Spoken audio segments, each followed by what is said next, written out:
देवानं सुंदर अशी काया दिली, धन्यवाद. देवानं सुंदर अशी काया दिली. कशा करता? आमच्याकडे खानदेशात म्हणतात खाई लिओ पी लिओ उच्च्या तंगड्या करी चालणं जाऊ. म्हणजे तुम्हाला ऐराणी कळते का?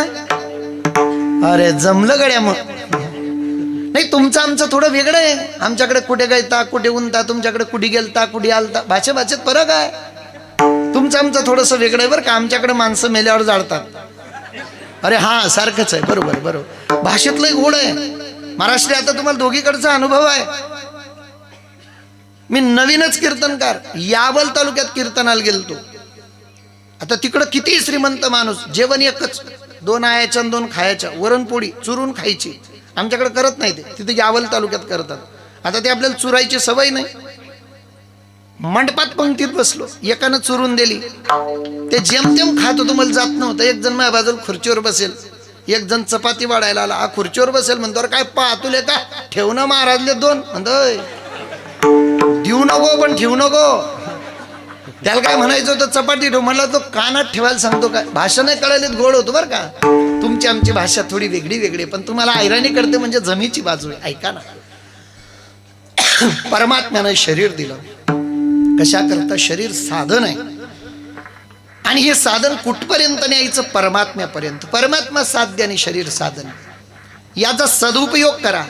पण माणसाचा स्वभाव आहे, खाऊ नाही ते खातो, पिऊ नाही ते पितो, जाऊ नाही तिथे जातो. कीर्तनाला आलं पाहिजे, लोक येत नाही. तमाशाला जाऊ नाही गेल्याशिवाय. कीर्तनाला आले तर पुढे बसत नाही, तमाशाला गेलं स्टेजला चिपकतात. ते वाटतं नाचाचा पाय लागला तर मग का उद्धार होऊन जाईन, तू नरकातच जाणार आहे. परमात्म्याने काया दिली राजा, ही पुन्हा पुन्हा मिळणार नाही. 1000 येवण्या फिरून आलास तू, एक एक येवनी कोटी कोटी फेरा, तेव्हा लागे वारा मानवाचा. मिळालं पण कळालं नाही. हे शरीर फार विशेष आहे. इतर मॉडेल आणि या मॉडेलचा विचार करा, तुमच्या लक्षात येईल. परमात्म्याने प्रत्येक मॉडेल आडवं तयार केलं. म्हैस कस काय पोरी हो तुमच्याकडे, आडवी का उभी? आडवी.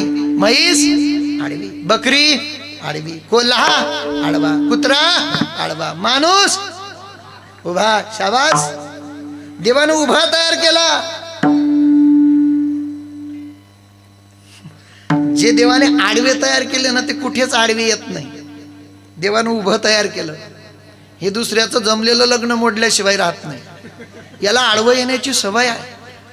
इतर मॉडेल, या मॉडेलचा विचार करा, तुमच्या लक्षात येईल. मृत्यू लोकामध्ये परमात्म्याने प्रत्येक प्राण्याला एकच मेंदू दिलाय, माणसाला 2, एक छोटा आणि एक. देवाला वाटलं मोठ्या मेंदूनं संसार करीन, छोट्या मेंदूनं परमार्थ करीन. देवाला काय माहिती, एका मेंदूनं संसार, दुसऱ्या मेंदूनं राजकारण करीन.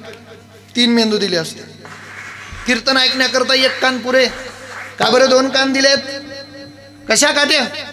देवाला माहिती होतं यानं जास्त शहाणपणा केला, चांगल्या कामात व्यत्यय आणला, गावातले पोरं जमा झाले, याच्यावर पब्लिक मार पडला, कोणाच्या कानफट्यात मारली, कानाचा पडदा फाटला, कीर्तन ऐकायला पंचायत नको. देवान 2रा कान एक्स्ट्रा देऊन टाकला. काय गरज होती 2 डोळे देण्याची? देवाला माहिती होतं. यानं फास्ट मोटरसायकल चालवली, किडं किटकुल याच्या डोळ्यामध्ये गेला, याचा 1 डोळा निकामी झाला. गजानन बाबाचं दर्शन घेण्याकरता याला त्रास नको, देवान 2रा डोळा शिवाय देऊन टाकला. नागपुड्या सुद्धा किती दिल्या? 2, एक छोटी आणि एक मोठी. हे पोरी हो, अरे व्यवस्थित ऐका. नागपुड्या कशा दिल्या? 2, एक छोटी आणि एक. अगं बरोबरीच्या आहेत ना दोघी, मग 2 द्यायची काय गरज? 1 नागपुडी पुरे ना. का बरं 2 दिल्या? देवाला माहिती होतं थंडीच्या दिवसात बिस्लेरीचं पाणी प्याला, 1 नागपुडी बंद पडली, श्वास घ्यायला त्रास नको, देवान 2री नागपुडी शिवाय देऊन टाकली. दात सुद्धा किती दिले रे बरं? 32. आणि दुधाचे कोण मोजीन रे? म्हणे 32. बरं 32 तर 32, 32 एक सारखे आहेत का? वेगळा आकार, वेगळी लांबी, वेगळी रुंदी, वेगळी ठेवण. आमच्याकडं तर नावं सुद्धा वेगळे वेगळे दाताचे. माणूस जेव्हा असतो ना, तेव्हा समोर 2 दात दिसतात, खालचे 2, वरचे 2. याला म्हणतात पटाशीचे दात. त्याच्या बाजूला जे येतात ते उपपटाशीचे दात, त्याच्या बाजूला जे येतात ते सुडाई दात, त्याच्या बाजूला जे येतात त्या उपदाहडा, त्याच्या बाजूला जे येतात त्या दाहडा. लग्न झाल्यावर येते ती. काय अभ्यास आहे भाऊ, असा अभ्यास नाही ऐकला मी. म्हणून म्हणतात विदर्भ लय हुशार आहे. कधी येते रे बरं? लग्न झाल्यावर. अरे फक्त दहाड येते, अक्कल कुठून येते अजून संशोधन चाललं, मला कळना. बरं काय परमात्म्याची सिस्टीम आहे ती. एकदा दात पडला रे पडला, की टणक दात येतो. तो दात जर सुपारी खाऊन पाडला पुन्हा डॉक्टर नाही, डॉक्टरच्या बापाकडे जा, त्या दाताची बरोबरी नाही. खायला कोण आम्ही 32 बसवली, फुटाने खाय बरं ह्या बाड्या, जमतय का? नाही जमत ते. अरे देवानं दिलेलं ते देवानं दिलं. आता माझ्या स्वभाव मी खोटं बोलत नाही, खरं सांगत नाही. बरेच दिवस एक विदर्भातला कलाकार फिरला माझ्यासोबत, ऐकून घ्या. विदर्भातला सिंत वाजवायचा. इथं सिंत कोण वाजवतं? आले नाही. वा वा वा, गोड आहेत सिंत वाजवणारे बरं का. माझ्यासोबत विदर्भाचे कारंजाचे कलाकार होते. 3 वर्ष फिरले, पण त्यांना समजू दिलं नाही वरचे 2 दात नकली येत. असो असले दिसायचे दात, तुमच्या माझ्या दातापेक्षा पांढरे शुभ्र. मी विचारलं नाही, मला डाऊट आला नाही. 3 वर्षानं एका गावात आमची कथाने आजीबाई आली, महाराज चला आमच्या घरी. म्हणलं का बरं? तुमचे पाय लागू द्या. म्हणलं काऊन? म्हण तुमचे पाय लागले बरं होईल. म्हणलं येडी तू, माझे पाय लागल्यानं बरं झालं असतं, मी माझ्याच घराला घसडत बसलो असतो, तुझ्या घरी काय आलो असतो. पण लोकांची भावना, श्रद्धा, प्रेम. गेलो महाराज म्हातारीच्या घरी. म्हातारीनं लगेच पोहे बिहे केले. पोहे खात असताना आजीबाई हाडूच म्हणते, महाराज रात्रीच मेथीचा लाडू बांधलाय, देऊ काही एक एक? मी काल नाही म्हणू, येऊ दे. तिनं काही साधा लाडू बांधेल नव्हता, तो 80 वर्षाचा अनुभव तिचा. असा लाडू बांधेल होता तिनं, कडक धट.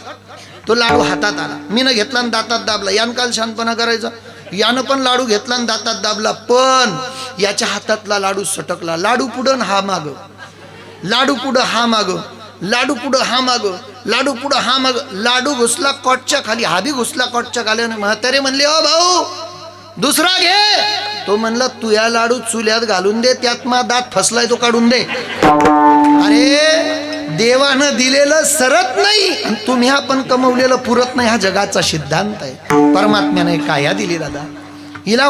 हे बघा ना, हे जाणार एक दिवस आहे, तोपर्यंत याचा सदुपयोग करून घ्या. काय परमार्थ करत असताना परमात्मा कसं भेटेल, देवापर्यंत कसा जाईल, देवासाठी हा शरीर झिजवलं पाहिजे. मग का महाराज देवा, पहिली गोष्ट तर आता माझ्याकडे वेळ कमी आहे.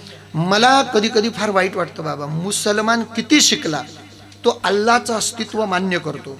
ख्रिश्चन लोक मोठे मोठे शास्त्रज्ञ झालेत, तरी ते चर्चमध्ये जातात, ओ फादर, देवाला मानतात. आपले लोक 2 पुस्तकं वाचले की म्हणतात या जगात देव नाही. यमाळ्या, डोकं आहे का तुला? अरे देव पाहण्याकरता डोक्यात अक्कल लागते. देव पाहणं एवढं सोपं आहे बाय? लोक आम्हाला विचारतात देव आहे का? आम्ही म्हणतो आहे. मग ते म्हणतात दाखवा. आता कुठून दाव सांग?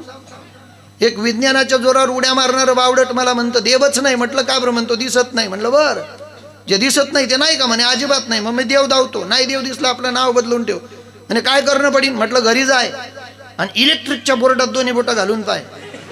म्हणे करंट लागेल. म्हटलं करंट दाव. जसं करंट दिसत नाही ते भासतं, तसं देव आहे. आता प्रश्न विचारणाऱ्यावर अवलंबून आहे प्रश्नाचं उत्तर कसं द्यावं. आमचे बाबा लोक सांगतात ना, एकदा शाळेत अचानक साहेब धडकले, साहेबांनी पोरांना विचारलं, पोराव प्रश्नाचं उत्तर देता? पोरं म्हटलं विचारा साहेब. साहेबांनी प्रश्न विचारलं, पोड्याव सांगा 1 रुपयाला 6 आंबे, माझं वय किती? पोरं म्हणले साहेबाच्या गोळ्या संपल्या. गणित प्रश्न चुकीचा आहे. पहिलं पोरग फेल, दुसरं पोरग फेल, तिसरं अख्खा वर्ग फेल झाला. बाजूचं झोपलं बेंचवर, त्याच्या भाऊकीनं उठवलं, उठ.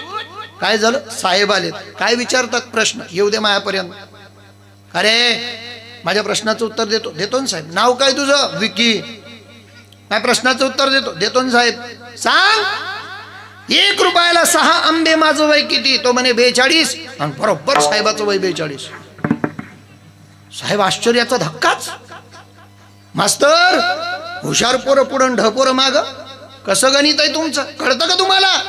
किती गोड पोरग आहे. इकडे आहे विकी. डोक्यावर हात फिरवला. बेटा कोणती मेथड वापरली? गणित कसं सोडवलं? सोपं होतं साहेब. कस काय सोडवलं? म्हणे आमच्या गल्लीत एक हापम्याड आहे, त्याची वय 21 आहे. तुम्ही मला फुलम्याड दिसता, तुमची वय 42 आहे. प्रश्न विचारणाऱ्यावर अवलंबून आहे.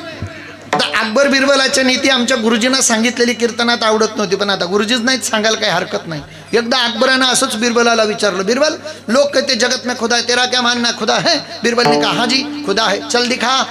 अकबर ने कहा कुछ भी कर कहा से बिला मुझे मालूम नहीं, खुदा दिखाना पड़ेगा. बिरबल ने कहा अकबर जी खुदा है लेकिन मैं दिखा नहीं सकता. हिंदी येते ना तुम्हाला लक्षात? मला जास्त येत नाही हिंदी, थोडी थोडी आती, वो भी अल्पट्या खाती. दृष्टांत हिंदीतला आहे म्हणून ऐका फक्त बरं का. बिरबलानं सांगितलं अकबर जी खुदा है लेकिन मैं दिखा नहीं सकता. बोले कुछ भी कर कहा से बिला मुझे मालूम नहीं, खुदा है तो दिखाना पड़ेगा, नहीं तो तुझे मार देंगे. बिरबल ने कहा भाई मरने से अच्छा कुछ तो भी करो. बीरबल ने कहा ठीक है अकबर जी, आने वाली 10 तारीख को सुबह 10:30 बजे मैं तुम्हें खुदा दिखाऊंगा. साऱ्या नगरीत खबर गेली. काय येणाऱ्या 10 तारखेला सकाळी बीरबल अकबराला देव दावणार आहे. लोकांना फुकटाचा देव गोड लागतो. लोकांनी अख्खे नातेवाईक बोलवून घेतले, गाव पॅक. सकाळी 10 तारीख 9 तारखेच्या रात्री बीरबलाने एका कुंभार बाबाकडून एक गाढव आणलं, एका खोलीत कोंडून ठेवलं.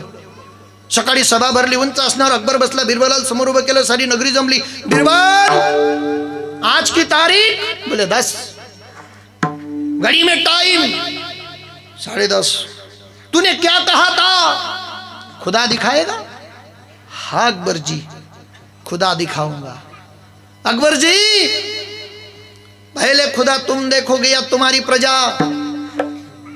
पुढारी लोक हुशार राहतात. अकबर म्हणतो पहिले मेरे प्रजा. बीरबलानं असा माईक हातात घेतला आणि बीरबल म्हणतो भाइयो जिन जिन को खुदा देखना है एक कतार में खड़े हो जाओ. सर्व लोक एका रांगेत उभे राहिले. बीरबल सांगतो भाइयो जरा गौर से सुनिएगा, इस रूम में खुदा बैठा है. त्या रूम मध्ये देव बसला, लेकिन एक बार एक ही आदमी अंदर जाएगा और अंदर जाने के बाद में जो एक बाप के औलाद है उसे खुदा दिखेगा और जो 2 बाप के औलाद है उसे गधा दिखेगा. पहिलं गेलं भपकत झालं. बीरबल तेरे पैर दिखा. क्यों? मैंने मेरी जिंदगी में ऐसा खुदा कभी नहीं देखा. एक म्हणतो क्या खुदा की लात है, दूसरा म्हणतो क्या खुदा का पेट, तीसरा म्हणतो क्या खुदा. अरे अकबराचा नंबर लागला. अकबर गेलं भपकत झालं. बीरबल पैर दिखा. क्यों? मैंने मेरी जिंदगी में ऐसा खुदा कभी नहीं देखा. याला म्हणतात बाप दाखव नाही तर श्राद्ध कर. या जगात देव आहेच. ज्ञानोबाराई सांगतात ना, दुधात तूप आहे, सहज मिळेल का? नाही, तापवावं लागेल, गार होऊ द्यावं लागेल, विरजण टाकावं लागेल, मुरू द्यावं लागेल, घुसळावं लागेल, त्यातून लोणी निघेल, तापवावं लागेल, तेव्हा तुपाची प्राप्ती. तसं मंथोनी नवनीता तैसगे अनंता. देव पाहण्याकरता काही हे बऱ्या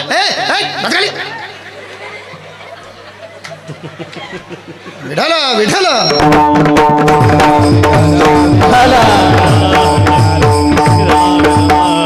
महाराज मान्य मला देव आहे. मग देवाच्या प्राप्ती करता काय करावं लागेल? जंगलात जावं लागेल. जंगलात बिंगलात जायची गरज हे बऱ्या, जंगलात जायची गरज नाही, संसारच केला पाहिजे. संसाराची व्याख्या नाही कळाली आम्हाला. ज्ञानोबरायांनी संसार केला, सावता महाराजांनी संसार. अरे सावता महाराज तर कधी पंढरीला गेलेच नाही. सावता महाराजांनी इतका आदर्श संसार केला की पंढरीचा देव सावता महाराजांना भेटण्याकरता आला. कांदा मुडा भाजी अवघी विठाई माझी मोठ नाडा वीरदोरी अवघी व्यापेली पंढरी. कांद्यात विठ्ठल, कारल्यात विठ्ठल, गिलक्यात विठ्ठल, विठ्ठल जडीस तरी विरला रीता ठाव नाही उरला. याचं नाव संसार. संसार केला ज्ञानोबरायांनी. ज्ञानेश्वर महाराजांना मुलं किती?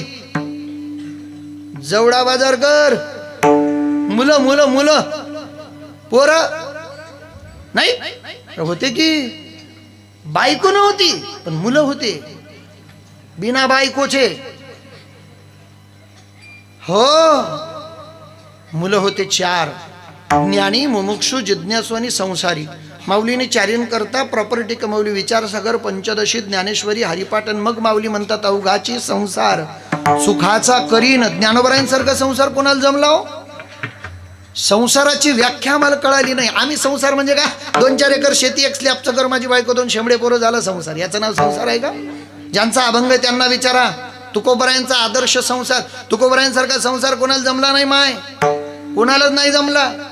तुकोबरायांच्या घरात चुलीवर 1.5 फुटाचं गवत होतं, मला मान्य. तुकोबरायांच्या विण्याला तार नव्हते, मला मान्य. तुकोबरायांच्या चिपड्या फुटेल होत्या, मला मान्य. तुकोबरायांच्या घरात उंदरं सुद्धा फारकत्या मागत होत्या, मला मान्य. तुकोबरायांच्या बायकोला एकच लुगडं होतं, मला मान्य. पण तुकोबराय गरीब होते, आपल्याला मान्यच नाही. का बरं? 4092 अभंग लिहिले आम्ही. 4 पाठ करतो आणि 4 चाकी गाडीत फिरतो. समजलं त्याला धन्यवाद. बाकीच्यांनी चहा पाणी घेऊन जा. मायबाप तुकोबराय आम्हाला कळालीच नाही. तुकोबराय कळाले कोणाला? जे सप्त्याला वर्गणी देत नाही त्यांना. तुकोबराय कीर्तनाचे पैसे घेत होते का? तुझा बाप तुकाराम महाराजचं कीर्तन ठेवत होता का? तुला कसं माहित रे? म्हणजे त्याचं म्हणणं असं तुकोबराय घेत नव्हते म्हणून तुम्ही घेऊ नका. ते किती मूर्खपणा आहे. आता काळ बदलला. मी आनंद देऊन घरी आलो बाबाजी. कीर्तनाचे पैसे मी ठरवत नव्हतो, जे दिलं ते घ्यायचो. येरंडोल तालुका आमच्या बाजूला. गणपती उत्सवात मला 3ऱ्या दिवशी कीर्तन दिलं तर 21 रुपये दक्षिणा दिली. ती 10ची नोट फाटेल होती. माझ्याकडे भाड्याला पैसे नाही. मी 13 किलोमीटर पायी घरी गेलो. माझा अनुभव आहे. ठरवून जातो डायरेक्ट. मुंगी जायला जागा नाही. लोक चांगल्याच आहे का? आणि समाज कोणाच्या कामी आला? अरे उद्या माझा हात मोडू द्या, जवडा बाजारचे लोक 10 रुपयाचा बिस्किटचा पुडा घेऊन पाहिला येणार नाही. या बाप, अरे येणार अरे पंकज तोंडावर नाही म्हटलं.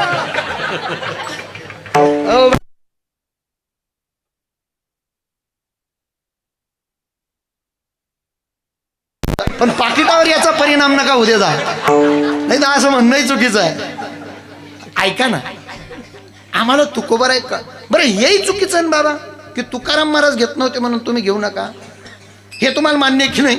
तुकोबरायांचा धंदा काय होता? व्याजानं पैसे वाटायचे. तुकोबराय व्याजानं पैसे द्यायचे. त्या काळात 65 लाख रुपये व्याजानं दिले होते तुकाराम महाराजांनी. स्वभाव गरीब, सर्वांचा हिशोब लिहिलेला, पण कोण पैसे परत केले नाही हो. संताबाद सर्व्या खतावण्या वया इंद्रायणीत फेकून दिल्या. पण जेव्हा सदैव वैकुंठाला चालले होते ना, तेव्हा माझ्यासारख्या 5-25 कीर्तनकारांना बोलून घेतलं, तुम्ही नव्हते. आणि तुकोबरायांनी जाता जाता आमच्या कानात सांगितलं, पोराओ, अख्ख्या महाराष्ट्रात आपली उदारी गुंतली, व्याजासहित वसूल करा. जवडा बाजारचा हिशोब आता सांगू का कीर्तन झाल्यावर सांगू? मंडळी, मला हे कळत नाही. तुकोबराय आम्हाला कळालेच नाही. तुकोबरायांच्या पत्नीचं नाव जिजाबाई. माझ्या माऊल्यानं बघा, तुमची संख्या जास्त आहे, तुम्हाला मी प्रार्थना आहे, तुम्ही मरू नये, पण तुम्ही मेल्यावर तुमच्या 5 पिढ्यांनी तुमचं नाव घ्यावं असं जर वाटत असेल तर 2 जिजाबाईंचे उपकार आहे. दोघींपैकी एक हा जिचं चरित्र वाचा. एक जिनं शिवबा दिले आणि दुसरी जिनं तुकोबा दिले. दोघींचे उपकार आहेत. एकीनं शिवबा दिले, दुसरीनं तुकोबा दिले. बरं का, दोन्ही जिजा. आता ते कसं आहे ना, या जिजाबाई ऐकण्यापुरता बऱ्या वाटतात, आम्हाला जिजाबाई कळाल्याच नाही. या दोघी जिजाबाईंच्या जीवनातलं एक महत्वाचं रहस्य सांगतो. दोघींनी सासरसाठी माहेर सोडून दिलं. दोघींनी नवऱ्यासाठी भावाला सोडून दिलं. तुम्हाला कुत्र सुद्धा गोड लागतं. कुत्र कुठलं? हा, माहेर गोड लागत नाही अशी बाई नाही म्हटलं. जवडा बाजार मध्ये जरी एखाद्या शिन्नतील फक्त माहेरून येऊ द्या, शेजारची बाईल बोलवते, कुलूप सुद्धा उघडत नाही. सगळं माय आडी पाय. हा, मा माईनं केलं. बर, हे पाय मा भावानं केलं. चोट्टी एकरून जी नेते तिला लागू द्या, तुम्हाला काय लागलं पाहिजे? अरे माहेर गोड लागत नाही अशी बाईच नाही महाराज. बरं, ते आता कीर्तन लांबलं चालते का? जमलं रे बापू, पण ओव्हर टाइमचा पगार डबल लागतो रे भाऊ. हा माय काय काय काय, अरे होऊनच जाऊ दे, एकदम मोकळं होऊ द्या. ऐका ना, माझी फक्त एकच प्रार्थना आहे तुम्हाला. काय? माय माऊल्यानं तुमचा अधिकार खूप मोठा आहे. दोघी जिजाबाई, एकीनं शिवबा दिले, दुसरीनं तुकोबा दिले. छत्रपती शिवाजी महाराज सांगण्याच्या आधी जिजाऊ मासाहेब सांगावी लागते. जर जिजाऊ नसत्या तुम्हाला मला शिवबा कोणी दिले असते? बाबा बसलेत, क्षमा मागून बोलतो. हा विषय कीर्तनाचा नाही, हा विषय कीर्तनाचा नाही, पण सध्याच्या काळात या गोष्टींची गरज आहे म्हणून बोलावं लागतं बरं का. छत्रपती शिवाजी महाराजांचं जीवन हे दगदगत्या रणकुंडासारखं आहे. आज तरुणांना त्या चरित्राची गरज आहे. ती चरित्र म्हणजे एक चांगल्या पद्धतीची ऊब आहे आमची तरुण पिढी घडवण्याकरता. छत्रपती शिवाजी महाराज दिले जिजाऊनं, असं मी नाही म्हणत, एका शाहिराची कल्पना आहे. काय म्हणतो तो? हो किंमत केली दुधाची तुझ्या आई जिजाग, किंमत केली दुधाची तुझ्या आई जिजाग. झाला महाराष्ट्राचा राजा शिवबाबा जाग, झाला महाराष्ट्राचा राजा शिवबाबा जाग, झाला महाराष्ट्राचा राजा शिवबाबा जाग, झाला महाराष्ट्राचा राजा शिवबाबा जाग. एकच जण वाजवा, हळू वाजवा, हळू, अजून हळू वाजवा. टाळ वाजू नको बेटा. या महाराष्ट्राच्या मातीत अनेक राजे झाले, पण महाराष्ट्राचा इतिहास स्वर्ण अक्षरानं लिहून ठेवावा असं एकमेव राजाचं चरित्र आहे. त्या राजाचं नाव आहे छत्रपती शिवबा. अरे आपल्या आईला तर कोणी आई म्हणतं, अनेक पैलू महाराजांच्या जीवनातले. आपल्या आईला तर कोणी आई म्हणतं, आपल्या बहिणीला तर कोणी बहीण म्हणतं, पण दुसऱ्याच्या आईला आई, दुसऱ्याच्या बहिणीला बहीण म्हणणाऱ्या महाराष्ट्रातल्या मातीतला एकच मर्द, त्या मर्दाचं नाव आहे शिवबा. अनेक उदाहरण आहेत. एकदाचा प्रसंग, छत्रपती शिवाजी महाराज आपल्या राजदरबारात बसलेले असताना एक शामियाना समोर आला. शामियाना समोर आला.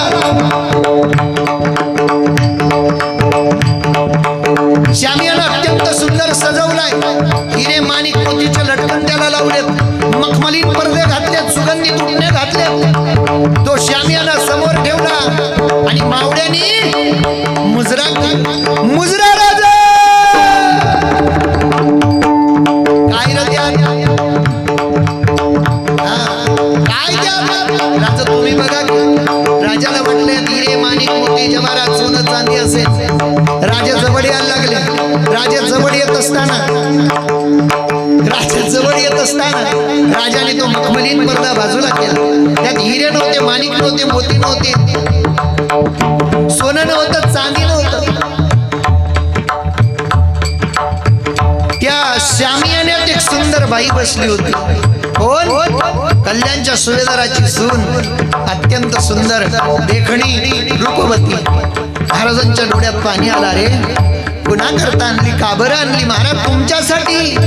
हे जर आऊसाहेबांना कळालं ना, तुमच्या बरोबर आमची हजेरी घेतली जाईल. त्या कल्याणच्या सुभेदाराची सुनेची ओटी छत्रपतीने खणा नारळानं भरली आणि कल्याणच्या सुभेदाराची सून मोठ्या सन्मानानं परत केली. मोगलाची सुभेदार सुना,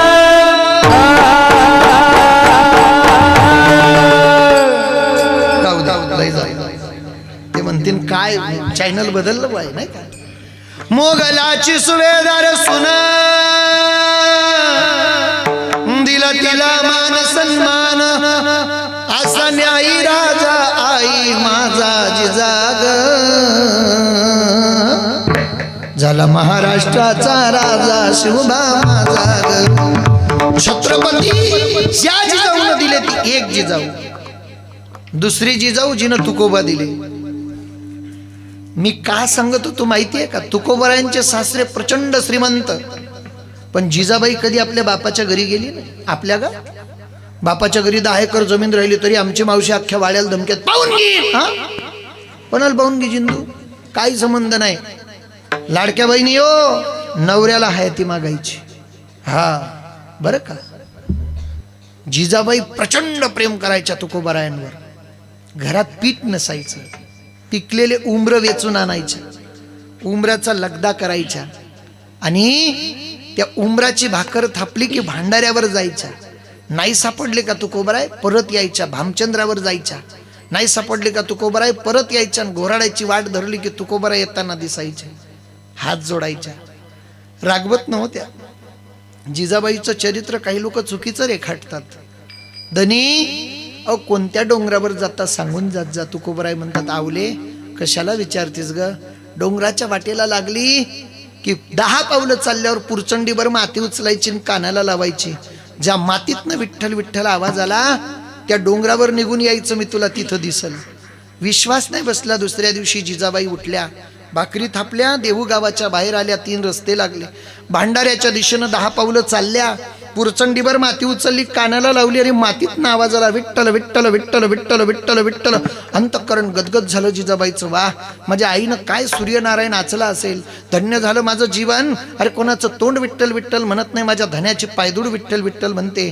वा वा वा, काय आनंद आहे माझ्या जीवनामध्ये. काय मला यांची सेवा करण्याची संधी मिळाली. वा वा वा, काय नशीब आहे माझं. आणि आनंदाच्या भरात जिजाबाई भांडारा डोंगर चढते. वरून ऊन तपतंय, खालून जमीन तपते. चालता चालता चालता चालता पायात चप्पल नसल्यामुळे जिजाबाईच्या पायाला काटा रुतला.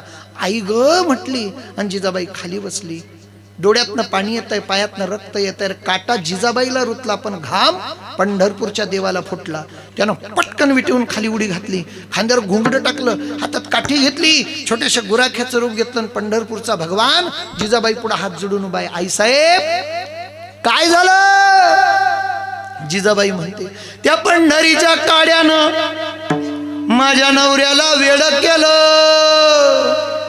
कोणाला सांगतीये? त्यालाच सांगते. काय?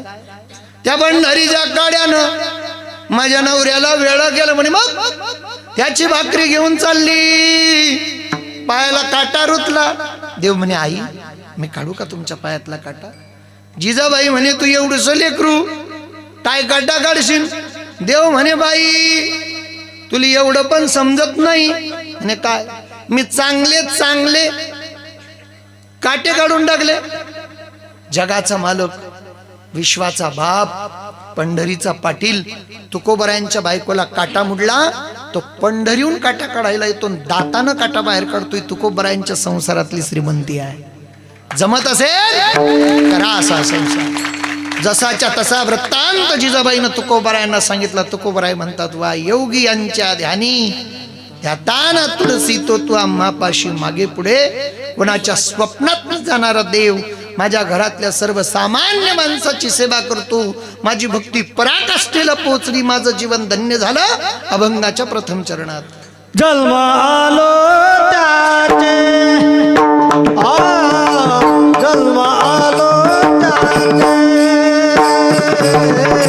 जन्म आलो त्याचे, जन्म आलो त्याचे. आजी पण झाले साचे, आजी पण झाले साचे, तुम्ही सांभाळिले बंदे, तुम्ही सांभाळिले बंदे.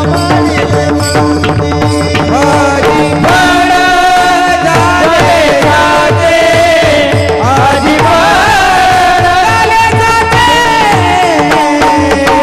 तुम्ही सांभाळिले बंदे, तुम्ही सांभाळिले बंदे.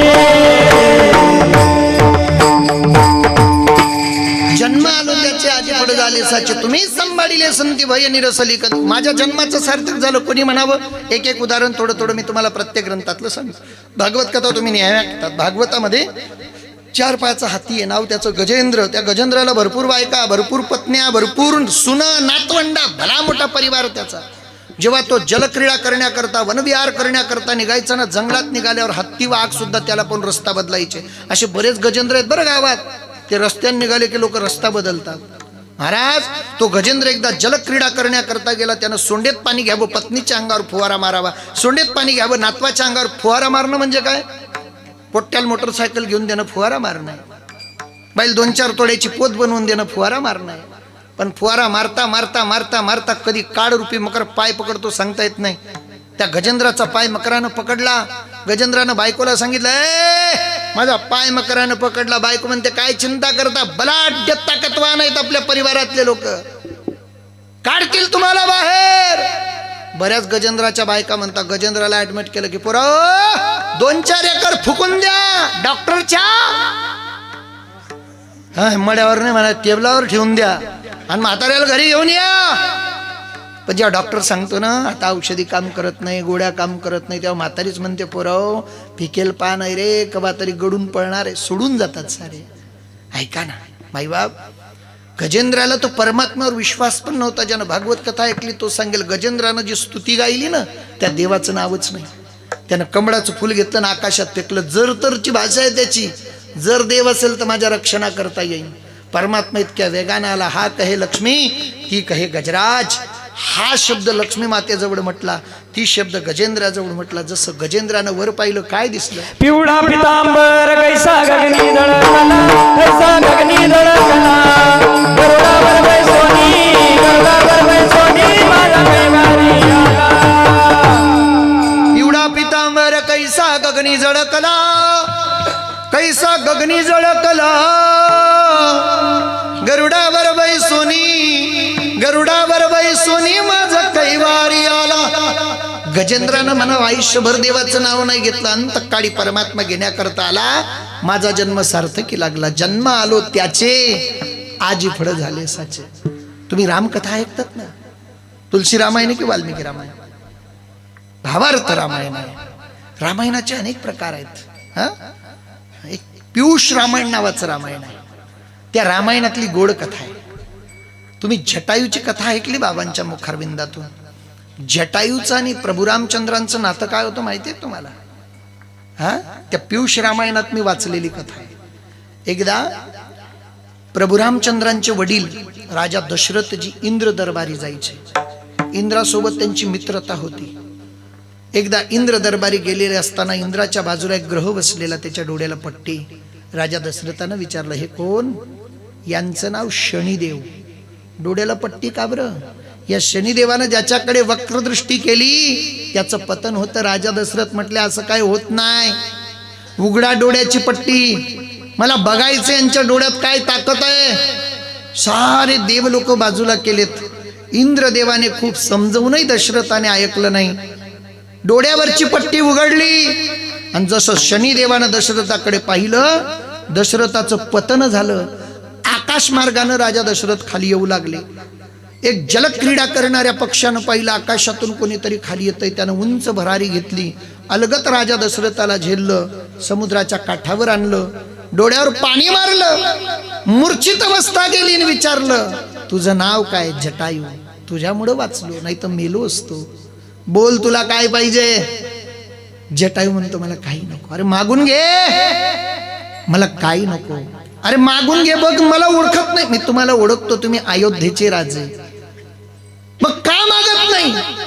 मला तुमच्याकडं मागायचं नाही. म्हणजे मग कोणाकडं मागायचं? मला देवाकडं मागायचं. दशरथानं सांगितलं, माझा देवापर्यंत वशिला आहे.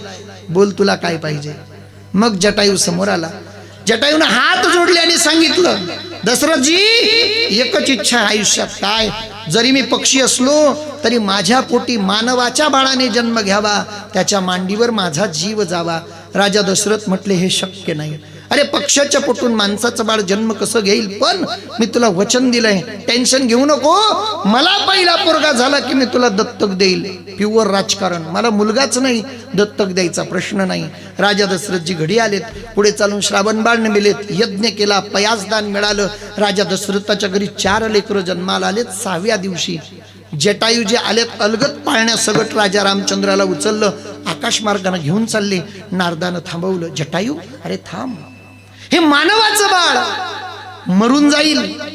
तू पक्षी आहे, याचं संगोपन करू शकत नाही. जटायू म्हणतो, माझं? अरे हो, हे तुझं बाळ आहे, मला मान्य, तुला दत्तक दिलंय. पण एक काम कर, या बाळाला तुझी अमानत, तुझी ठेव म्हणून राजा दशरथाकडे राहू दे. मी साधू या नात्यानं तुला वचन देतो, तुझा अंतकाळ जवळ आला की तुझं पोरग तुला मांडी देण्याकरता येईल. जी मांडी राजा दशरथाला मिळाली नाही, ती मांडी जटायूला मिळाली. आणि ज्या दिवशी जटायूनं राजा रामचंद्राच्या मांडीवर देह ठेवला, त्या दिवशी जटायूनं म्हणावं, जन्म आलो त्याचे, आजी फळ झाले साचे. माझ्या जन्माचं सार्थक झालं. किती उदाहरणं सांगता येतील. इतिहासातलं एक गोड उदाहरण आहे. मला बाबा आधीच बोलले, छत्रपती शिवाजी महाराजांबद्दल बोला. मला शंका येते, शिवाजी महाराजांबद्दल का बोलायचं? शिवाजी महाराज महाराष्ट्रात जन्माला आले. महाराज या महाराष्ट्रात जन्माला आले, पण दुर्दैव महाराष्ट्राला कळाले नाही. जर महाराष्ट्रातल्या लोकांना छत्रपती शिवाजी महाराज कळाले असते, मला असं वाटतं महाराष्ट्राच्या मातीत 3-3 शिवजयंत्या झाल्या नसत्या. माझा जयंतीला विरोध नाही. महाराजांची जयंती 3 नाही, 365 झाल्या पाहिजेत. का? महाराज धर्मासाठी रोज मरायचे, रोज जन्माला यायचे. पण महाराजांची ज्या पद्धतीनं जयंती केली जाते ती पद्धत चुकीची आहे. सर्रात छत्रपतीच्या फोटोसमोर लोक दारू पिऊन नाचतात. महाराष्ट्राला सर्वात मोठा काढायला लागलेला डाग म्हणजे महाराष्ट्रातल्या पोरांचं व्यसन आहे. ते थांबलं पाहिजे. महाराष्ट्रात महाराजांच्या चरित्रातले अनेक प्रसंग आहेत. एकदाचा प्रसंग, छत्रपती शिवाजी महाराज तानाजी मालुसरे येसाजी कंक पद्मावतीच्या माचीहून येत असताना जिजाऊ मासाहेब देवडीत उभ्या होत्या. मासाहेबांच्या चेहऱ्याकडे पाहिलं. राजानं मासाहेबांना प्रणाम केला आणि सांगितलं, मासाहेब, तुमच्या चेहऱ्यावर फार मोठी दुःखाची छटा आहे, काय झालं? मासाहेबांना सांगितलं, राजा, या रयतेची मला काळजी आहे. काय झालं मासाहेब? अरे रयत खचली का? नाही राजा, अजूनही या रयतेतली माऊली रोज सकाळी उठते, गट्यावर बसते, गाणे म्हणते, इडापिडा जाऊ दे आणि बडीचं राज्य येऊ दे. छत्रपतींच्या मुठ्या आवडल्या, रक्त सडसडलं, लाल बुंद चेहरा झाला, डोळ्यात रक्त उतरलं आणि विचारतात, मासाहेब कोण होता बडी राजा? शेतकऱ्यांचा राजा होता, कष्टकऱ्यांचा राजा होता. त्याच्या दरबारात शेतकरी अत्यंत सुखी होता. महाराजांनी सांगितलं, मासाहेब, मी होईन तो बडी राजा, मी निर्वीण शेतकऱ्यांचं राज्य, मी आणेल शेतकऱ्यांना चांगले दिवस. जाऊ दे रे शिवबा, तुझ्या युद्धाची तयारी कुठपर्यंत आली ते सांग. युद्ध म्हटलं आणि मासाहेबांनी असं मनगट धरलं महाराजांचं. राजा, युद्धाची तयारी कुठपर्यंत? कसली आली तयारी मासाहेब, कुठल्या गळापासून सुरुवात करायची याचा विचार मी करतोय. मासाहेबांनी ओढत ओढत नेलो, कमानीतून समोर दिसत होता कोंडाणा. कोंडाण्याकडे पाहिलं आणि मासाहेब म्हणतात, राज कधी घ्याल रो कोंडाणा? कोंडाणा म्हटलं. शिवाजी महाराज मागं सरले. मासाहेब, मोगलांनी 2 गड मोठ्या जबाबदारीनं राखलेत. पहिला कोंडाणा आणि दुसरा पुरंदर. त्यातल्या त्यात कोंडाण्यावर उदयभान राठोड नावाचा राजपूत सरकार राहतो आणि राजपूतांचा इतिहास आहे. तारो के तेज में चांद छुपे नहीं, सूरज छुपे नहीं, बादल छायो, रीड पडे रजपूत छुपे नहीं, दाता मांगनी आयो. राजपूत लोक कधी युद्धाला पाठ दाखवत नाहीत. मासाहेब, जाणं शक्य नाही. हे एका सुभेदारानं ऐकलं. सुभेदार दना दना दना दना चालत आला. मासाहेबांना दंडवत केली, राजाला मुद्रा केलं. राज, मी तुमचा बालपणीचा सखा वैरताना, आजपर्यंत काय नाही मागितलं. वैरताना, आज मागायची इच्छा आहे. बोल की. राजाला वाटलं याच्या लेखाचं लग्न काहीतरी मागल. तानानं सांगितलं, राज मला वचन द्या. हातामध्ये हात घेतला. महाराजांनी वचन दिलं. तानाला सांगितलं, ताना बोल काय पाहिजे. राजा एवढा कोंडाणा माझ्या पदरात घाला. कोंडाणा म्हटलं. शिवाजी महाराज मागं सरले. अरे वेळा की खुडा तू, तुझ्या लेकाचं लग्न नाही राज, आधी लगीन कोंडाण्याचं आणि मग लगीन राईबाचं. मला माहित नाही, वचनाला बट्टा लावायचं नाही, कोंडाणा पाहिजे. आणि जर अपयश आलं तर राज, अपयश आलं ना, हा ताना आपलं तोंड तुम्हाला दाखवणार नाही. सकाळी सभा भरली. सभेत राजानं जवळ बोलवलं तानाला. कानात सांगितलं, ताना गड नाही आला तरी चालेल, स्वराज्याला तुझी गरज आहे, तू परत आला पाहिजे. राजा चिंता करू नका, 9मीच्या रात्रीला गड घेतो आणि गड घेतला की खून म्हणून गवताची गंजी पेटवतो. तुम्हाला गडावर जाड दिसला की निघून या, मुख्य दरवाजात मी तुमच्या स्वागता करता तयार असेल. राजानं जवळ बोलवलं. अंगावरचा हिरवागार सेला म्हणजे उपरणं काढलं, तानाच्या अंगावर टाकलं. तानानं 500 मावडा सोबत घेतला. एक एक मावडा निवडून घेतला होता, पारखून घेतला होता. गडाचा सर्वे केला. गडाची जी बाजू पश्चिमेची, त्या बाजूला खूप मोठी दरी आहे, खूप मोठा कडा आहे. तुम्ही तानाजी पिक्चर पाहिला, पण त्या पिक्चरमध्ये पूर्ण सत्य दाखवलेलं नाही, अर्ध सत्य आहे. तानाचा हळूहळू 500 मावडा गडाच्या पश्चिमेला आला. 2 मावड्यांच्या कमरेला माळ बांधली. पेंटर लोक रंग द्यायला बनवतात ना, तशी 2 मावडे गडावर चढले. पहिलं पाऊल घातलं सूर्यानं, दुसरं पाऊल घातलं तानानं. इथं 2 काल्पनिक पात्र सांगितले जातात. इतिहासात याची कुठेही नोंद नाही, कुठे उल्लेख नाही. पहिलं काल्पनिक पात्र यशवंती नावाची घोरपड, इतिहासात हिचं कुठेही नाव नाही. दुसरं पात्र शेलार मामा, इतिहासात हेही नाव कुठे नाही. पण ज्यानं खऱ्या अर्थानं गड जिंकला, त्याच्यावर अन्याय झाला, त्याचं नाव तानाजी मालुसरेचा धाकटा बंधू सूर्याजी मालुसरे. पहिलं पाऊल घातलं तानानं, दुसरं पाऊल घातलं सूर्यानं. हळूहळू गडावर 500 मावडा आला. त्या पिक्चर मध्ये ती दोरी तुटली, 2 मावडे पडताना दाखवलेत. नाही, बकरीत वर्णन 42 मावडे खाली पडलेत. राजाचा मावडा गडावर आला. राजाची पहिली युद्ध कला वापरली, गनिमी कावा. गराक गराक गराक गरा मराठ्यांच्या समसरी फिरत होत्या. अर्धा गडकरी कापून काढला. उदयभाण्याच्या हातात तलवार आली. तिकडनं उदयभान, इकडनं तानाजी मालुसरे. एकाच्या अंगात इंद्राच्या इरावताचं बळ आहे, दुसऱ्याच्या अंगात यमाच्या रेड्याचं बळ आहे. एकाला गड घ्यायचा आहे, दुसऱ्याला गड घेऊ द्यायचं नाही. एक मराठ्यांचा सरदार आहे, दुसरा राजपूत आहे. दोघे एकमेकावर चढले. अरे विजा चमचमाव्यात तशा तलवारी चमकत होत्या. लढता लढता लढता नियतीनं साथ नाही दिली. जे ते कर्म घेती झोले, ते कुणाचे न चाले. उदयभाण्यानं घाव घातला, तानानं ढाल लावली, पण समयाला ढाल आली नाही. ढाल फुटली आणि तानाचं मनगट तुटलं. तानानं आपलं मरण ओळखलं. आता मृत्यूशिवाय पर्याय नाही, मरावं लागेल. डोक्याचा मुंडासा काढला, हाताला गुंडाळला, पण थांबायचं नाही, लढायचंय, राजाचं स्वप्न पूर्ण करायचंय. तानानं जो घाव घातला, उदयभाण्याला जाऊन भिडला. एका टायमाला दोघी वीर खाते पडले. दोघी एका टायमाला मेलेत. गड हातात आला, पण मावड्यांमध्ये हाकाटी उठली. सुभेदार पडले. तानाजी मालुसरे पेडले. तानाजी गेलेत असं म्हटलं, सर्व मावडे पडायला लागले. सूर्याला कळालं, भाऊ माझा गेला, पण वेळ रडत बसण्याची नाही. माझ्या भावाची इच्छा पूर्ण करायची, माझ्या भावाचं स्वप्न पूर्ण करायचंय, हिरवं काढायचं, भगवं लावायचंय. आणि सूर्यानं त्या मावड्यानं जा विचारला, पडता काय भेळानो, छत्रपतीचे मावडे तुम्ही, इतिहास गाजवा. गड हातामध्ये घेतला. खून म्हणून गवताची गंजी पेटवली. राजाला जाड दिसला. राजानं मासाहेबाचं दर्शन घेतलं. मासाहेब निघालो. तानानं गड घेतला आणि गड घेतल्या म्हटल्याबरोबर घोड्यावर टाच टाकली. राजा भरधाव दिशेनं गडावर आलेत. मुख्य दरवाजात माझे सैनिक दिसतात, पण ताना दिसत नाही.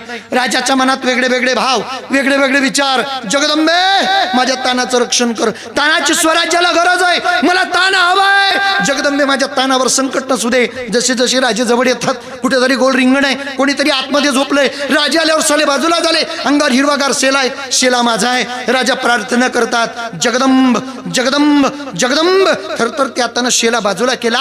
तानाचं तुटलेलं मनगट पाहिलं आणि राजानं मेलेल्या तानाचं मनगट पाहिल्याबरोबर तोंडातनं एक शब्द बाहेर फेकला, एक वाक्य बाहेर फेकलं. राजा म्हटले, गड आला.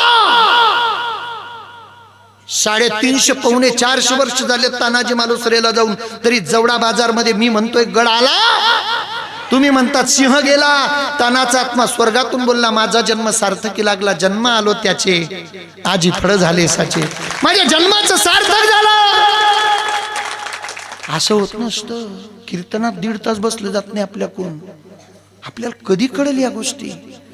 तुकोबाराय मान्य आहे हो, पण या सर्वांना ज्या ध्येयपर्यंत जाता आलं यांना कुणाचं मार्गदर्शन? तुकोबरा म्हणतात संतांचं. मला सुद्धा संतांनी सांभाळलं. माझ्या जीवनातले काही भ्रम होते, भीत्या होत्या, त्या घालवल्या अभंगाच्या दुसऱ्या. तुम्ही सांभाळिले संती, तुम्ही सांभाळिले संती, तुम्ही सांभाळिले संती, तुम्ही सांभाळिले संती, तुम्ही सांभाळिले संती, तुम्ही सांभाळिले संती, तुम्ही सांभाळिले संती,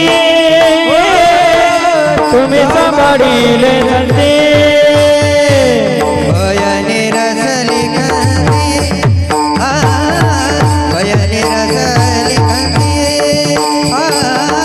तुम्ही सांभाळिले संती, तुम्ही सांभाळिले संती, तुम्ही सांभाळिले संती, हो तुम्ही सांभाळिले संती. भयानी रसली कंती, भयानी रसली कंती, तुम्ही सांभाळिले संती, तुम्ही सांभाळिले संती, तुम्ही सांभाळिले संती, तुम्ही सांभाळिले संती. सांभाळिले संती, भयानी रसली कंदी, भयानी रसली कंदी, भयानी रसली कंदी. तुम्ही सांभाळिले संती, भयानी रसली कंती, भयानी रसली कंती, भयानी रसली कंती. वा, अखंड हिंदुस्थानाचा बाप. फोटो लय सुंदर लावलाय. जवळा बाजारकरांनो तुमचे खूप खूप धन्यवाद. हा फोटो सुद्धा प्रेरणादायी आहे. प्रत्येक कीर्तनकारानं छत्रपतींचं चरित्र सांगितलं पाहिजे. बरं एवढं संकोचित चरित्र नाही बरं महाराजांचं. मी सांगावं तुम्ही ऐकावं. महाराजांचं चरित्र लय व्यापक आहे. महाराजांना महाराजांचे दुश्मन चांगलं म्हणत होते, आपल्याला आपली भाऊबंदकी चांगलं म्हणत नाही हो, शेजारी बाजारी चांगलं म्हणत नाहीत. कितीतरी प्रसंग येत असे.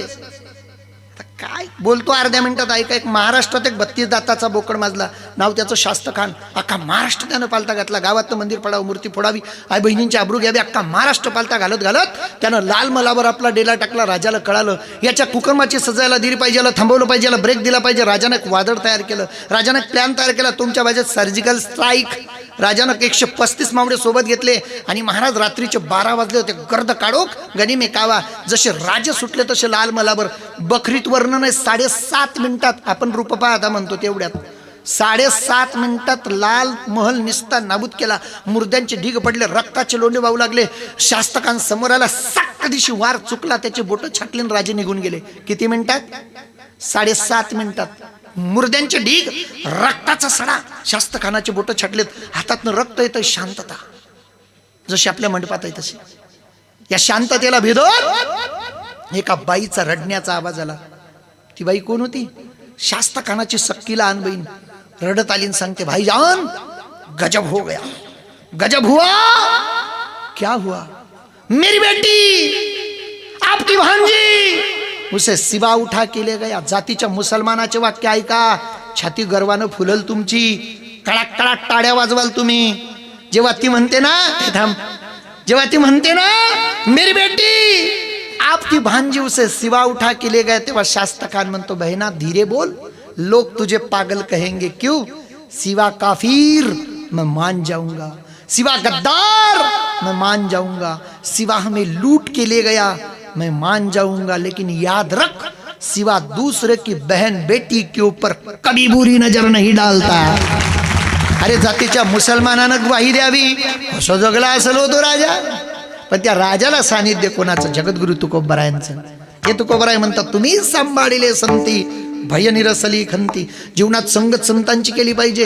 संत भेटणं दुर्मिळ आहे, बहु अवघड आहे संत भेटी. किंवा तुम्ही रामायण ऐकलं, जेव्हा मारुतीराय गेले ना लंकेमध्ये, विभीषणानं पाहिलं, साष्टांग प्रणिपात केला. कहत विभीषण जय हनुमंता, राम कृपा बिनु मिले नाही संता. रामाच्या कृपे वाचून संत भेटत नाही. संत भेटण्याकरता देवाची कृपा लागते. देवाला सुद्धा संत आवडतात. वारी संपली, तुकोबरायांनी जावं, पांडुरंगाला सांगावं, निघालोन मागं फिरतो, निघालोन मागं फिरतात, निघालोन मागं तुकोबराय म्हणतात, काही कमी आहे का पंढरीत? जायचंच दा तुकोबराय, नाही तर राहून जा. तुकोबराय जुन्या काळातलं उदाहरण देतात. पांडुरंगा, माझी अवस्था कशी कशी, कन्या सासुराशी जाय, मागे परतोनी पाय. जुन्या काळातलं उदाहरण दिलं. पूर्वी काय फटफट्या होत्या का? फोर व्हीलर गाडं बैल, 6-6 महिने 1-1 वर्ष सुनबाई येत नव्हती. सासवालाही डेंजर होत्या पूर्वी, सुनबाईला येऊ देत नव्हत्या. मग तो मुराई येणार, 15 दिवसापासून तिला ओढ लागायची, माझा भाऊ येणार, मला घेऊन जाणार. मग ती गाडबैल मध्ये बसली की एका मिनिटात कळायचं माहेरी चालली का सासरी चालली. का बरं?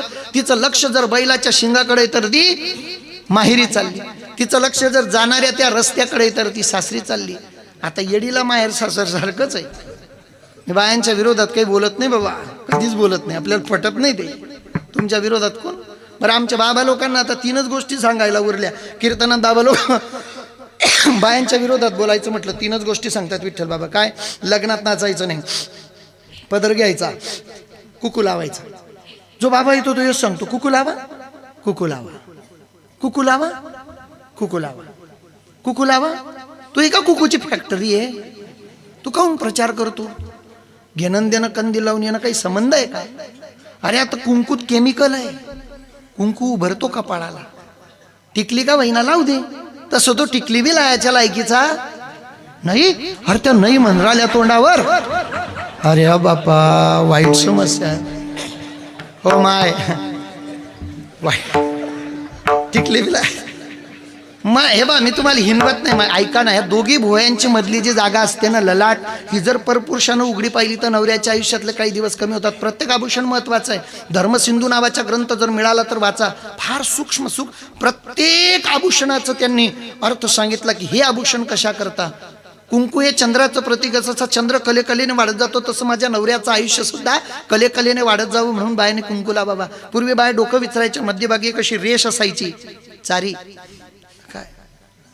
भांग, हा शाबास शाबास बेटा, भांग असायची. त्या भांगेमध्ये बाया कुंकू किंवा गुलाल भरायच्या, वरून अशी बिंदिया झाकायच्या. का? हे माझं सौभाग्य, याला कोणाची नजर लागू नये म्हणून बिंदिया झाकायच्या. पुढे या कानात मोठे मोठे तोंगल असायचे, आवाज करणारे, त्यात बारीक आवाज करणारे घुंगरू असायचे, झुमके. का बरं असायचे माहिती आहे? समजा पोरगी नांदायला आली, शेजारच्या बाईकडे मीठ मिरची उसनवार घ्यायला गेली, त्या बाईने जर इलाईच्या सासूविषयी काही चुगली सांगितली तर त्या झुमक्याच्या आवाजात ऐकू येऊ नये म्हणून झुमके असायचे. पुढे या नाकात असायची नथनी. नथनी का बरं? नथा असायच्या पूर्वी मोठ्या मोठ्या. त्या नथनीत असायचा मोती. मोती का बरं? तर राग शांत करण्याची ताकद हे मोती नावाच्या रत्नात आहे. आणि माय माऊल्यांना राग कुठं येतो? नाकाच्या शाबास शेंड्यावर. मग तो राग लगेच शांत व्हायचा बरं का. हा, पूर्वी ते आभूषण नव्हती, वागवण्याची टेक्निकल. आमच्या तिकडं साक्री तालुका आहे, आपल्या महाराष्ट्रातली शेवटली बाजू.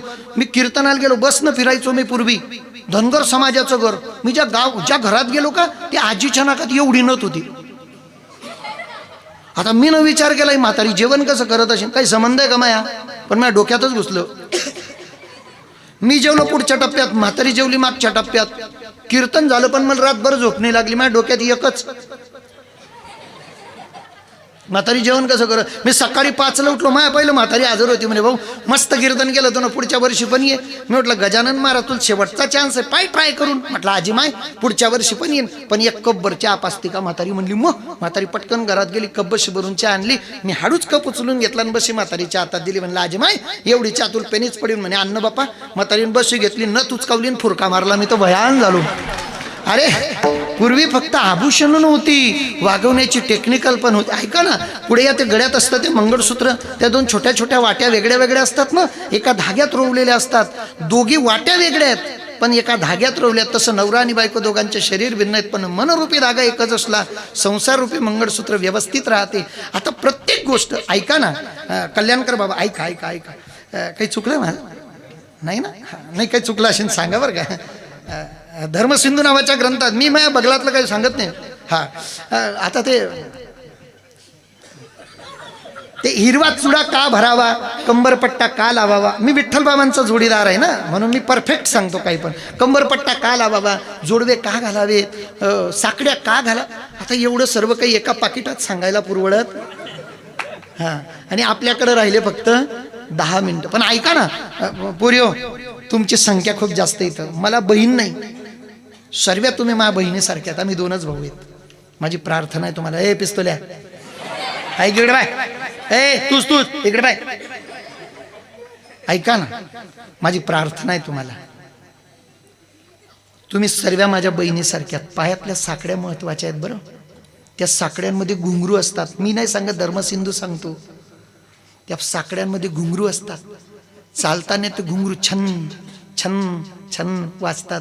म्हणजे चालणाऱ्या ताईला सांगतात, ताई सांभाळून चाल.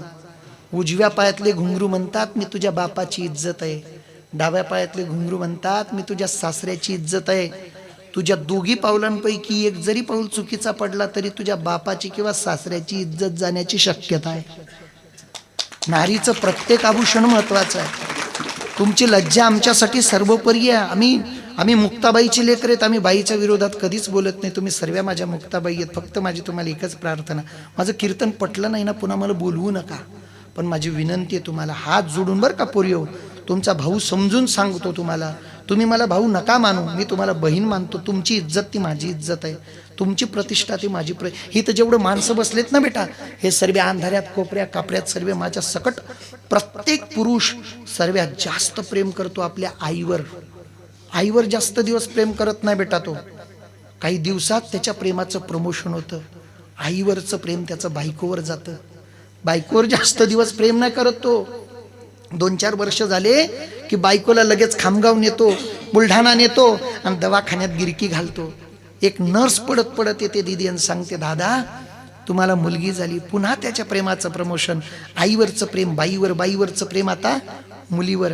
दीदी तू ज्या दिवशी जन्माला आली ना, अख्खं घर बोटं मोडत होतं ग. फक्त आनंदानं जिलेबी तुझा बाप वाटत होता, हे विसरू नको. तो बाप त्या दिवशी दवाखान्यात विचार करतो, अरे आता मी एकटा राहिलो नाही, माझ्या पोटी पोरगी जन्माला आली, हिला पैसा द्यावा लागेल, हिला हुंडा लागेल, कष्ट करावे लागतील. कधी विचार करतो तो दवाखान्यात. फक्त विचार नाही करत तो, हाडाचे काढं करतो, रक्ताचं पाणी करतो, राबराब राबतो, 1-1 रुपया कमवतो, बँकेत भरतो. दीदी तुला तळ हाताच्या फोडासारखी जपतो तो. नेत्राचे दिवे करतो. 20 वर्ष तुझ्या लग्नाचे स्वप्न पाहतो. या गरीब भावाच्या फक्त एका प्रश्नाचं उत्तर दे. एखाद्या पोराच्या 20 दिवसाच्या प्रेमासाठी जर तुला बापाचं 20 वर्षाचं प्रेम सोडावं लागत असेल तर कोण्या पोराबरोबर जाण्यापेक्षा थोडंसं जहर खाय आणि घरी झोप. हे टाळी नाही वाजवायची. टाळी वाजवून सत्यानाश केला सर्व. टाळीपेक्षा मी जे सांगतो मला तुम्हाला हिनवायचं नाही. त्यांनी टाळी वाजवली म्हणजे मग तुम्हाला हिनवलं. माझी प्रार्थना आहे तुम्हाला, तुमची इज्जत ती माझी इज्जत आहे पोरं. अजिबात. हे बघा इतका काळ भीषण आहे ना पुढचा येणारा, अत्यंत भयावह काळ आहे. तेवढं बोलायला तर 10 कीर्तनं कमी पडतील मला. फक्त तुम्ही आमची मुक्ताबाई आहात. माझी फक्त एवढी प्रार्थना आहे, एखादा चुकीचा निर्णय घेण्याच्या आधी खानदानी लेकरू असलं ना, तिनं रात्री उठायचं आणि एकदा झोपलेल्या आपल्या बापाकडे पाहायचं. चुकीचा निर्णय घेऊच शकत नाही तुम्ही. 99% लव्ह मॅरेज लग्न फेल आहेत, सक्सेस नाहीत ते. कोणत्याच बापाला वाटत नाही माझ्या पोरीचं वाईट व्हावं. तुम्ही आमचा स्वाभिमान आहे. तुमच्या विरोधात कशाला मी बोलू. माझी प्रार्थना आहे तुम्ही जाऊ द्या. तुम्ही जास्त जी इमोशनल झाले. मला फक्त एवढंच सांगायचं तुम्हाला, हा धावता काळ मी सर्व बघतोय. अरे जन्म देत्या बापाला पोरगी पोलीस स्टेशनमध्ये म्हणते यांच्यापासून माझ्या जीवाला धोका आहे असं वाटतं ना. रस्त्यावर ते लाईव्ह नाही ना रे, म्हणून मी लाईव्ह करू देत नाही. मला आहे ना मुक्त असताना बोलताच येत. मी याच्यापेक्षा अजून काही विषय बोललो असतो, पण मला भीतीच वाटते. जरी लाईव्ह नाही ना तरी तो रेकॉर्डिंग करतोय आणि घात आहे. बाबा संपवायला त्याला 2 मिनिटं सुद्धा लागणार नाहीत. नाही आता जाऊ द्या, 5 मिनिटं कमी राहिले ना. आता काय गुड पेटला आणि पेंड्या वाचवताय तुम्ही. बर चढ वर पिकअप तोडला तुम्ही. माया बोललो असतो पुढचा विषय, पण जाऊ द्या. मला फक्त एवढं सांगायचं, ऐका ना. तुकोबरायाने सांगावं, पांडुरंगा वारी संपली माई बाबा, येतो आम्ही. ते जुन्या काळातलं उदाहरण, आताच नाही ते. आता जर तुकोबराय राहिले असते ना, तुकोबराय म्हटलेच नसते कन्या सासुराशी जाईन मागे परतून पाय. मग तुकोबराय म्हटले असते कन्या सासुराशी जाय मागे तिरपी पाय. आता अशा पद्धतीत बसण्याच्या तुमच्याकडे विदर्भात नसतील, आमच्याकडे आहेत. अशा अशा विचित्र पद्धती आहेत. माझ्या स्वभाव मी खोटं बोलत नाही, खरं सांगत नाही. यावल तालुक्यात नाही कीर्तन, मोठ्या गाडीला अडचण आली, मी मित्राची फटफटी घेतली आणि कीर्तनाला गेलो. सकाळी पाचोरा तालुक्यात काल्याचं कीर्तन, भुसावल अंजाळा मार्गी यावल. जे तिकडे गेलेत ना त्यांना कळेल तो रूट. अंजाळा नावाचं गाव, त्या अंधाऱ्याला छोटासा असा घाट आहे डोंगरात, छोटासा असा घाट आहे 2 वळणाचा. नेमकं मी फटफटीवर गेलो कीर्तनाला आणि गेल्यावर असे बसलो. त्या गुणवान मंडळीला, गुणवान नव्हते ते कलाकार होते, त्या कलाकार वेगळे गुणवान वेगळे. हा त्यांना म्हटलं अरे सकाळी पाचोरा तालुक्यात काल्याचं कीर्तन आहे रे, कीर्तन जरा लवकर चालू करा. तो माझ्या बाजूचा त्याला बाजूच्या खुणवतो म्हणे का बाबा रातचा घाबरतो. हो बापरे. लगेच त्या दुसऱ्यानं चालू केलं, म्हणे बाबा तुम्ही कोणत्या मार्गाने आले? म्हटलं अंजाडा मार्गे. हो बापरे, काय झालं? अरे परवाजी एका जणाला त्या घाटात उपटून मारलं म्हणे. ओ बाप, नको रे, मला रात्रीचं जायचं रे, असं काही पण नको सांगू. माझ्या डोक्यात विचार चालू झाले ना. म्हणे बाबा आम्ही खोटं बोलणार नाही, आम्हाला विचारा ना. माझ्या समोर मागच्या अमावश्याला एवढा कोंबडा निघाला आणि डायरेक्ट एवढा झाला. हो बापरे, आणि आज अमावश्याच आहे म्हणे बाबा. त्यानं माझ्या डोक्यात असं फिट केलं. मग कीर्तनाला सुद्धा चित्त लागे ना. मी कीर्तन वगैरे केलं, पाकिट मोजलं सुद्धा नाही, तसाच फटफटीवर बसलो निघालो. ते गाव ते अंजाड, एक देव शिल्लक ठेवला नाही मी. सर्व देव आठवले पण अंजाड लागलं आणि देव संपले, एक बी देव आठवे ना. डोक्यात एकच घाटात काहीतरी. ते घाटाला गाडी लागली आणि माझे छातीचे ठोके वाढले. पण गजानन बाबाची कृपा, मग नशीब चांगलं, वरून एक बुलेटवाला आला. म्हटलं बरं झालं, आता बुलेटवाल्याच्या साह्यानं निघून जाऊ. वरून बुलेट, खालून मी डिस्कवर. बरोबर बुलेटवाल्याची मी भेट घाटाच्या अधोमध झाली. टर्नवर मी डिस्कवर फिरली, तिकडनं बुलेट फिरली. माय डिस्कवरचा फोकस बुलेटवाल्याच्या तोंडावर गेला. तर बुलेट एक, चालवणारा बी एक, तोंड 2. तुमची शपथ खोटं नाही बोलत मी. मी ना फटफटी फेकून दिली, खाली पडलो, माझा गुडघा फुटला. म्हटलं पांडुरंगा, मी ना कोणाचंच वाईट नाही केलं रे, माझ्यासोबत असं खाबरं झालं. बुलेट माझ्या जोडून गेली तेव्हा लक्षात आलं, अरे बुलेट बी एकच होती, चालवणारा बी एकच होता. फक्त मागच्या मावशीनं त्याच्या खांदड्यावर असं मुसाडं ठेवलं होतं. बाय अशा बसत नाही का माय? बसता की नाही? मग बसणाऱ्याला लाज नाही, सांगणाऱ्याला कोण वाटली पाहिजे? म्हणतीन का तू को बरं कन्या सासुराशी जाईन मागे परत नाही पाहिजे. अरे हे पांडुरंगानं म्हणावं, पतित पावन मी तो आहे खरा, तुमच्याने बरा दिसत असे.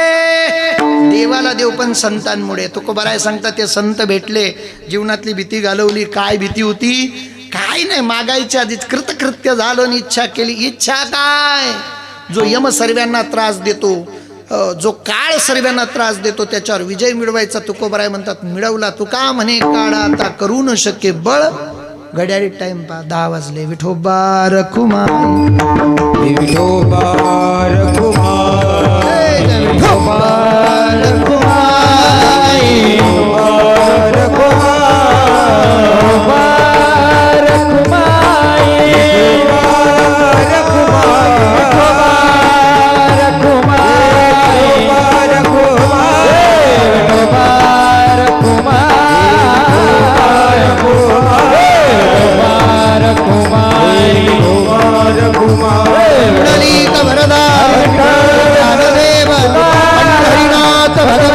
समर्थ सद्गुरु गजानन महाराज की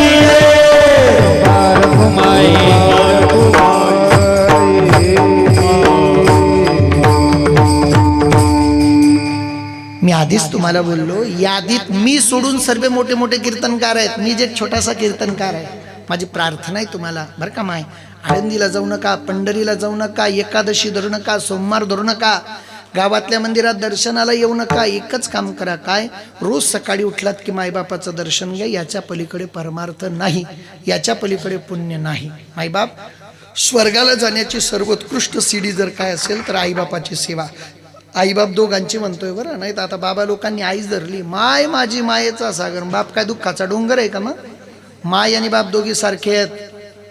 पण झालं काय, आईपेक्षा काकणभर बापाचे उपकार जास्त आहेत. पण जो पाहतो आईच सांगतो. घर बांधलं तरी घरावर लिहितो आईचा आशीर्वाद, मग बापाचा का धनुर्वाद? त्याचा बिली. आईचे उपकार दिसतात, बापाचे उपकार दिसत नाही. दोघांची सेवा करा. मला भरपूर बोलता येईल पण माझी मर्यादित वेळ संपली. आईवडिलांची सेवा करा, गोमातेची सेवा करा.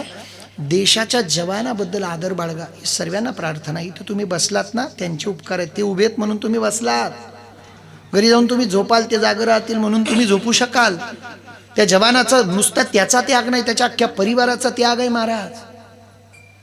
बघा ना, तुम्ही कधी तुमच्या गावातलं सर्वे करा. नेव्ही, आर्मी, CRPF, एअरफोर्स, तुमच्या गावातले जेवढे जवान आहेत ना, एखादी सण येऊ द्या, सर्वांच्या घरी पुरणाची पोळी होऊ द्या. जवानाच्या घरात जा, त्याची आई जेवायला बसली, पुरणाची पोळी ती बासुंदीत बुडवून खात नाही, खीरमध्ये बुडवून खात नाही, टपा टपा टपा टपा टप्पा अश्रूच्या धारी ती पुरणाच्या पोळीवर टाकते. का? माझ्या गुडघ्याबरोबरचा पोरगा मी डोक्याबरोबर केला आणि देशाच्या सेवेसाठी दिला. माझा पोरगा कोणत्या परिस्थितीत असेल, ह्या वेदना होतात, ती शब्दात नाही व्यक्त करू शकत. त्याच्या आईला विचारा, त्याच्या बापाला विचारा. त्याचं पोट दुखतं, कधी छाती दुखते, कधी पाठ दुखते. अरे माझा पोरगा देशाच्या सेवेसाठी गेला, माझा अंतःकाळ जवळ आला, तर माझं पोरगं मला मांडी देण्याकरता माझ्या जवळ नसेल. वेदना त्या बापाला होतात. त्या पोरीला विचारा, जिनं माय सोडली, बाप सोडला, भाऊ सोडला, सर्व नाते तोडले आणि याच्याबरोबर नांदायला आली, तिला सोडून 6-6 महिने जात होतो, नाही का? त्या पोरीला विचारा काय वेदना आहेत तिला. या सर्वांचं प्रेम त्याच्यावर, त्याला घरी येऊ द्या कोपऱ्यात नाही. अरे भाऊ, तुझं प्रेम कोणावर? तो एकच सांगतो, काय? माझं मन तर दिलंय मी देशासाठी, वेळ आली माझं शरीर सुद्धा देईन. दिल दिया है जान भी देंगे, हे वतन तेरे लिए. दिल दिया है जान भी देंगे, हे वतन तेरे लिए. ओ तू मेरा कर्मा, तू मेरा धर्मा, तू मेरा अभिमान है. वतन महबूब मेरे, तुझ पे दिल कुर्बान है. हम जिएंगे और मरेंगे, ये वतन तेरे लिए. दिल दिया है जान भी देंगे, ये वतन तेरे लिए.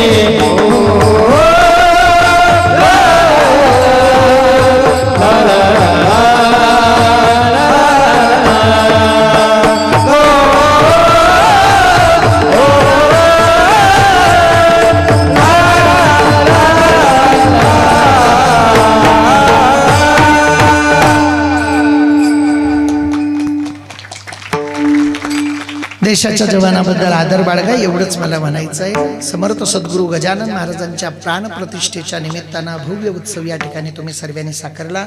परमपूजनीय वंदनीय सदाशिव बाबांचे आशीर्वाद आहेत. परमपूजनीय वैकुंठवासी यशवंत महाराज निपाणेकर आदरणीय बाबांचे आशीर्वाद आहेत. बाबांनी जीवनात खूप मोठे मोठे विद्यार्थी घडवलेत बरं का. बाबांचे संप्रदायावर प्रचंड उपकार आहेत.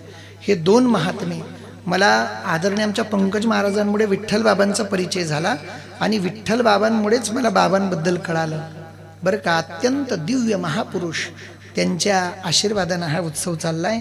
आदरणीय श्रोत हरिभक्तपरायण विठ्ठल बाबा निपाणेकर बाबांनी मला आज्ञा केली आणि मी या ठिकाणी उपस्थित. मला आल्यानंतर खूप बरं वाटलं.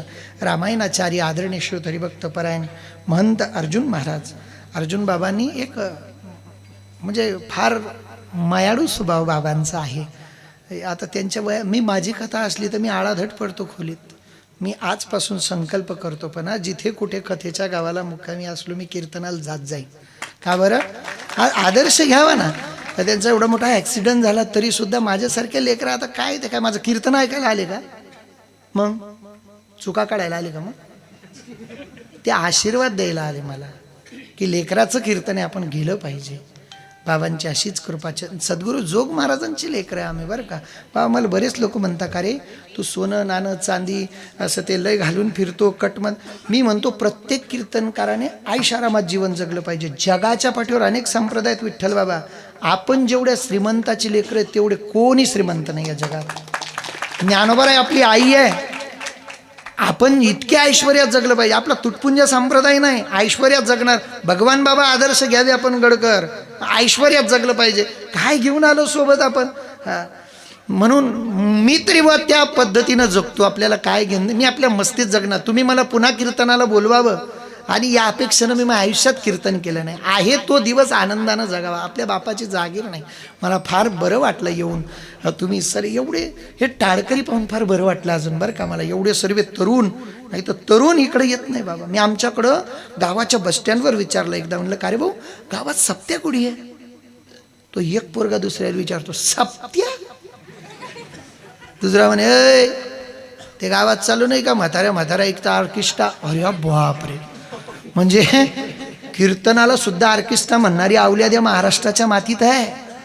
पण समर्थ सद्गुरू गजानन महाराजांची इतकी कृपा आहे, विदर्भात टाळकऱ्यांची वाण नाही. नाही तर आमच्याकडं टाळकरी भेटत नाही बाबा. मी रोज देवाला प्रार्थना करतो, भो तुझ्याकडं संख्या कमी झाली असेल तर खानदेशातले 10-5 कीर्तनकार घेऊन जाय, पण भजण्याला धक्का लावू नको. आमच्याकडे कीर्तनकार सांगण्याच्या आधी वजनी सांगावे लागतात, वजनी भेटतच नाही. पण एवढे सर्वे लेकरं, तुम्ही सर्वांनी एक बाबा सोडले तर सर्वांनी आपलं सांगितलेलं ऐकलं. बाबा माझं बारसं जेवेल होते म्हणून चालले गेले ते.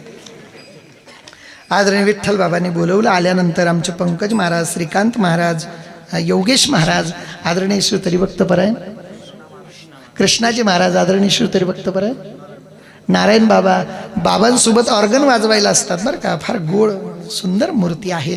सर्व दोघी चोपदार, लय भारी लय भारी. वा वा, छान छान छान. पोलीस कुठे गेले हो? पोलीस बसतो का? उभं राहायचं, टेन्शन बैठे बैठे सावधान.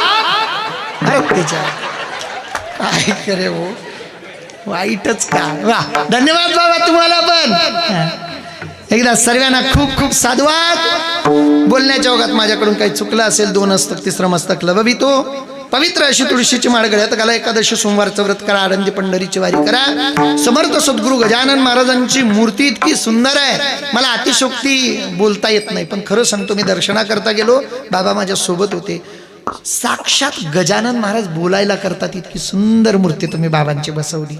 बाबांच्या चरणी मी प्रार्थना करेल, बाबा सर्वांना उदंड असा आयुष्य द्या, सर्वांना धन द्या, दौलत द्या, इस्टेट द्या, प्रॉपर्टी द्या, पैसा द्या, सर्वांच्या अगोदर मला द्या, अशी मी गजानन बाबांना प्रार्थना करतो. झालेल्या सेवेला पूर्ण विराम. ज्ञानेश्वर